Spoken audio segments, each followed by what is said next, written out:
İngiltere'den, Avustralya'dan, Yeni Zelandiya'dan, Amerika, Kanada'dan, Japonya'dan, Türkiye'den ve şundaklı Avrupa'nın her kaysi bulun kuşlaklarından gelgen Kadir'dan cangçilerim. Hemmenlani Birleşken Devletler Teşkilatı'nın aldıdır. 200'den artık devletlerin milletvekilleri, parlament azaları, diplomatları, hükümet rehberleri kurmaktan şu binanın aldıdır. Salam ve hürmet bildirmen hemmenlana.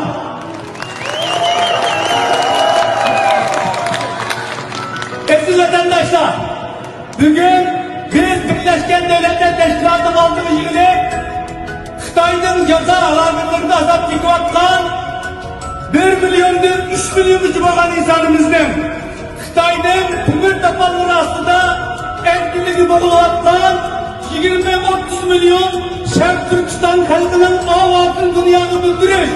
Özümüzün her iradesinde mustakilliğimizi boğan erkin her iradesini bildirir ve Xitay hükümetini bildirir. Dünyanın tutun 3. yıl topluya gel. Bugün bu bayraklarımız Birleşken Devletler Teşkilatı'nın altını yakında atıyor. Ama körüntüsü altımızda 200'ün artık devletlerin bayrakları var. Ve şunun işimiz Muşu İran'ı bulduran olsa, kalbimizdeki Muşu Hristiyanlık bulduran olsa, bu bayrak bugün bu Birleşken Devletler Teşkilatı'nın sırtı diyen olsa, çokun bir gün Birleşken Devletler Teşkilatı'nın içinde aşı bayraklı kadarı orada oldu. Bu bizim hakkımız. Hakkımız. Xitaylı değildik. Biz bölgeyi sevmez. Biz terörü sevmez. Çünkü biz Şanghay'ni, Beijing'i, Xitay'ın bir koyduğunu ayrıntısını demedik. Özümüzün müstakil vatanımızdaki ilgilik hukukumuzu kollarımızda vatımız. Bu bölgecilik emez. Bu tabii ve en akalli Şark Türkistan halkının hak hukuku. Şark Türkistan halkının müstakil duruşu, Şark Türkistan halkının erkin ve yaşlıkın ibaret bu hak hukukunu Cenab-ı Allah bizi belgen ve çokun kolumuzlarımız. Şununla bir abi biz Birleşken Devletler Teşkilatı altın şunu kalayımız ki bizim maksidimiz ve nihai hedefimiz Şark Türkistan bayrağını aşağıya kesip ve Şark Türkistan'da gör erkin Muşu bayraklarının etkileşi.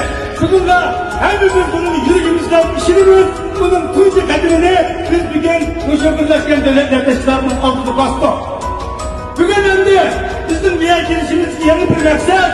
Bugün işçi de biz bir yerde yıkılatımız, özümüzden ve erkin iradesi oturup koyulatımız ama işçi de Xitay'ın gelgen, yüzügen Xitay delegasyonu var. Bugün 200 bin artık devlet Xitay'ın Şarkı Türkistan'da, Tibet'te ve Xitay'ın göz kalpli sevattan insan hakkını kırgınçılığı hakkında sualda sorakta tutulur. Biz bugün bir yere hepimiz özümüzden perindaşlarının, profesörlerimizden, ustalarımızdan, atalarımızdan resimlerimizi götürüp durup bir yere büyük dünyada çünkü bana bu bir hakikat ilgili geldi. Çünkü Tönörgün biz Birleşken Devletler Teşkilatı'nı içi tuttuk. Tönörgün Xitay'ına hiç dilenmezdi. Bazı Uygur ve Tibet kamçılarına ilgili bu yaklaşımda beksadetlik bir hayatını bekletti. Biz dünyanın bu davattan bir yandan dedi. Biz bana bugün bir yerde toplaşabilir. Şarkı Türkistan gibi zulümden 1 milyonun 3 milyon uçu insanımızın kan tutu hikayeliği ibaret bu hakikatli ceza lagıda azap çıklatmaların ibaret bu hakikatli dünyada manastırları kullanlardı ki şu bozuntular artırır, şu bulunlardı ki Muşuk bayraklar artırır, maddi cihetin köşesini geldi. Bunu biz ispatladık. Bununla ziyade biz dünya şundayız ki dünyanın Birleşken Devletler Teşkilatı'nın bulunmamış yerden alayını askertiniz ki biz Müslüman dünyasının hazırlıkça bir Malaysia'dan başka hiçbir Müslüman gönlü rehberi veya İslam'dan 20-30 milyon Şark Türkistanlık Müslümanların bir ağızda oturup koyamadı. Bu naçizmimiz kılınan bir hadise. Ama biz bir yerden bütün Müslüman dünyasına, Müslüman rehberlerine, insanlık dünyasına demokratik devletlerge, Birleşken Devletler Teşkilatı rehberliğine ve dünyada bizim erkin yaşaş hukukumuzu hürmetliyiz gerektiğini Xitay hükümet yepesini kılıp bu zulümün korkusunu şartlı tutuşun toplum kildiğin en ciddi ve emni hareketlerini kılışını şartlılığını ve ulanı tenaklarını bu.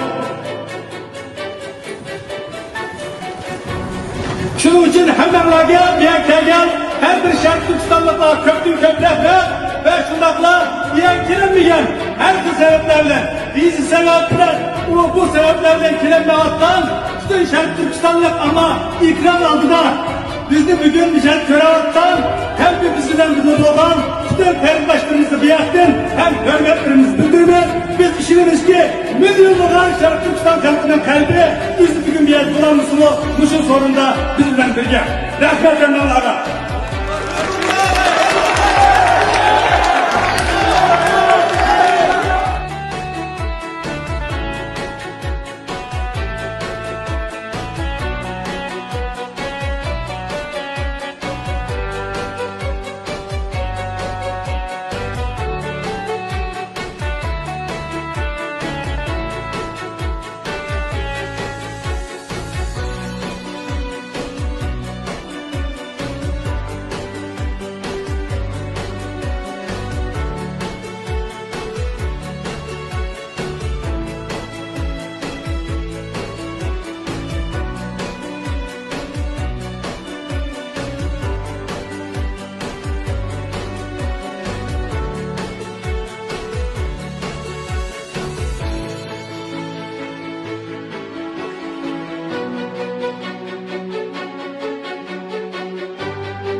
Your Instagram stories, like it's peeve and so yeah, I'm doing shares. Thank you. Mucho, cuando se ha hablado,